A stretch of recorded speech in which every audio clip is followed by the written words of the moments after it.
Bonsoir à tous, voici les titres que nous développerons dans cette édition. Le soutien s'organise autour de la librairie Priva Chapitre, toujours sur la menace d'une fermeture. Aujourd'hui, c'est Jean-Luc Moudin qui est venu à son chevet. Retour sur la 3e édition de la marche mondiale pour le cannabis et des alternatives à la prohibition de cette drogue. Et puis un week-end victorieux côté foot et rugby avec de l'émotion au Stade Toulousain pour le dernier match de Yannick Josion à Ernest Vallon. Après Pierre Cohen et Pierre Izard, c'est au tour de Jean-Luc Moudin de s'approprier les difficultés de Priva. Déjà en contact avec la ministre de la Culture, Aurélie Filippetti, sur les difficultés du financement des librairies indépendantes, il souhaite faire jouer son statut de parlementaire pour peser dans ce dossier.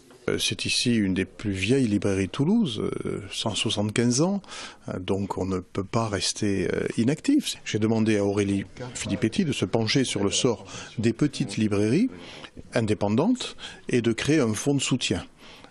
Elle l'a fait. Mon rôle en tant que parlementaire, c'est d'interroger Aurélie Filippetti pour lui demander où en sont ses contacts avec le groupe Chapitre, qui est propriétaire des lieux. Fin mars, la ministre a annoncé la création d'un plan d'aide aux librairies indépendantes doté de 9 millions d'euros. Des aides notamment prévues en cas de reprise de bail. Les salariés envisagent une reprise sous forme de SCOP sans en maîtriser tous les tenants et aboutissants.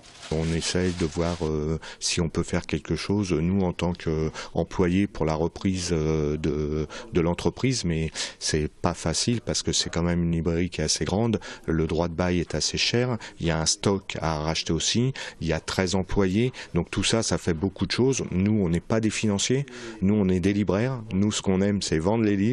Côté dirigeant, la reprise par les salariés tiendrait également la corde. Le personnel peut en tout cas compter sur la solidarité de Bernard Werber, l'écrivain toulousain, dédicacera son dernier livre demain soir, une séance initialement prévue à Ombre Blanche.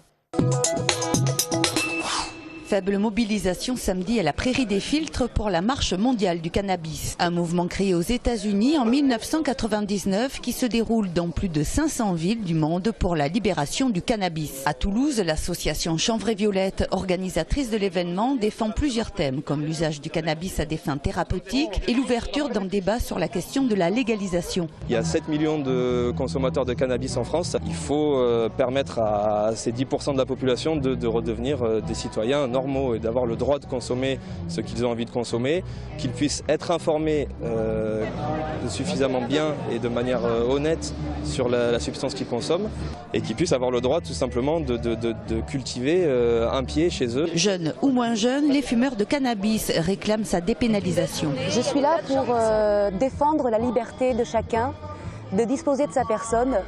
Et ça inclut aussi de pouvoir fumer de l'herbe quand on en a envie, sans être pris pour un escroc, ou un terroriste ou un bandit. Pour moi, il faudrait qu'il y ait quelques coffee shops qui ouvrent, mais pas forcément, juste que les gens puissent avoir 1 ou 2 pieds chez eux. Chanvre et Violette se défend d'inciter à la consommation du chanvre indien, dont l'usage et la possession sont actuellement interdits par la loi française.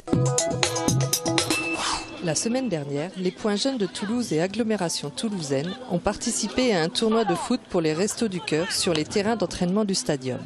Parmi les partenaires de l'événement, c'est l'association Solidarité Jeunesse sur le quartier de la Farouette qui s'est chargée du bon déroulement de la compétition. C'était à nous, symboliquement, de faire comprendre à ces gamins qu'à un moment donné, on a besoin d'être solidaires les uns des autres, ne serait-ce que sur la proximité. La finalité, c'est favoriser la mobilité des jeunes, mais par des actions qui favorisent la socialisation. Pour sensibiliser les enfants à la solidarité, les droits d'inscription au tournoi étaient payés en nourriture afin d'assurer plus tard des colis alimentaires. J'ai amené un paquet de pâtes. J'ai ramené une boîte de riz. Ça va peut-être les faire plaisir, mais j'espère qu'ils seront heureux. Entre solidarité et sportivité, les jeunes s'en sont donnés à cœur joie. À l'issue de la compétition, chaque équipe a été récompensée. L'aéroport de Toulouse-Blagnac met le paquet cette année pour inciter les Toulousains à aller découvrir une autre Corse que celle des plages l'été, 10 rotations par semaine avec 4 compagnies aériennes. Et l'autre Corse, la voici, en pleine campagne, à 900 mètres d'altitude, le domaine de la pignata, un produit plutôt atypique sur l'île de Beauté, mais qui a su trouver sa place grâce au travail passionné de 2 frères, Antoine et Jean-Baptiste, qui ont su poursuivre l'œuvre du père démarrée il y a plus de 40 ans.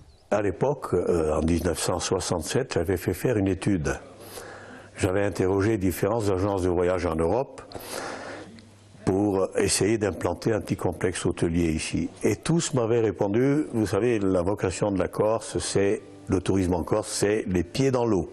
Patience et pugnacité ont payé. Le domaine de la Pignata aujourd'hui se démarque en plein cœur de la région de l'Alta Rocca, entouré par le massif de l'Ospedale. Ici, les randonneurs n'ont que l'embarras du choix.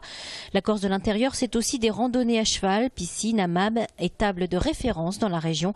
Avec Jean-Baptiste, le chef qui revendique une cuisine familiale et non tournée vers la mer. C'est comme ça que je me régale et que je régale les gens. Ce sont des produits qui sont mijotés la veille pour le servir le lendemain, comme toute bonne sauce qui doit être faite. Et avec les aliments qui se mélangent avec la sauce, et puis le lendemain je les sers. Je fais une spécialité qui c'est de l'agneau de lait. En ce moment on en a énormément parce que c'est la période de mise bas des brebis. Précision importante, le garde-manger est sur place. Les deux frères sont agriculteurs et éleveurs porcins. Le cochon court dans la nature et se nourrit de châtaignes comme dans Astérix. Les 17 chambres de la Pignata sont toutes occupées en juillet et en août, mais ce que souhaite la famille Roccaserra, comme tous les professionnels du tourisme en Corse, c'est faire venir les gens toute l'année. Quand on a une ligne comme Toulouse avec des prix assez attractifs, pour nous socio-professionnels c'est très important. Le budget du client n'est pas ponctionné au départ. Et en fait, ce qui reste à dépenser, il va le dépenser dans l'économie corse. L'Agence du tourisme de la Corse travaille au rapprochement de l'agriculture et de l'activité touristique. L'objectif, c'est bien d'inscrire définitivement la Corse comme terre d'excellence en Méditerranée. Rugby, le Stade Toulousain déjà qualifié pour les barrages. Les joueurs de Guinoves en ont profité pour réciter leur gamme. Contre Grenoble, 8 essais inscrits, 57 points marqués, tout est dit. Mais plus que l'ampleur du score, ce sont les dernières apparitions de Jean-Baptiste Poux et Yannick Josion sous le maillot rouge et noir qu'il faut retenir. Ces deux joueurs emblématiques ont passé chacun 11 années à Toulouse, de quoi ressentir des frissons au moment de l'hommage en fin de rencontre. C'est vrai qu'à la fin, il y avait quand même de l'émotion parce que j'ai vu les visages de mes coéquipiers avec qui ça fait 10 ans, 11 ans que je joue, donc voilà, il y avait beaucoup d'émotions. C'est sûr que c'est des moments intenses, et c'est vrai que la communion avec le public c'est toujours particulier, et c'est pour ça que je leur disais qu'il fallait continuer à être passionné, à supporter, parce que les joueurs donneront en retour. Poux va poursuivre en tant que joueur du côté de Bordeaux-Bègles, tandis que Josion ne sait pas encore quelle suite il donnera à sa carrière. Leur saison 2013 n'est néanmoins pas terminée, il leur reste la possibilité de la conclure en beauté. Cela passe par une victoire contre le Racing Métro 92 dès vendredi lors du barrage au Stadium. Football, la 35e journée de Ligue 1 a permis au TFC de se réconcilier avec son public. Face au LOSC, en course pour la Ligue des Champions, les Violets se sont montrés solides collectivement et surtout décisifs offensivement. Wissam Ben Yedder et Daniel Braten ont été les détonateurs de cette rencontre. Au final, une superbe victoire 4 buts à 2, des sourires et une 10e place de la Ligue 1 pour les joueurs d'Alain Casanova.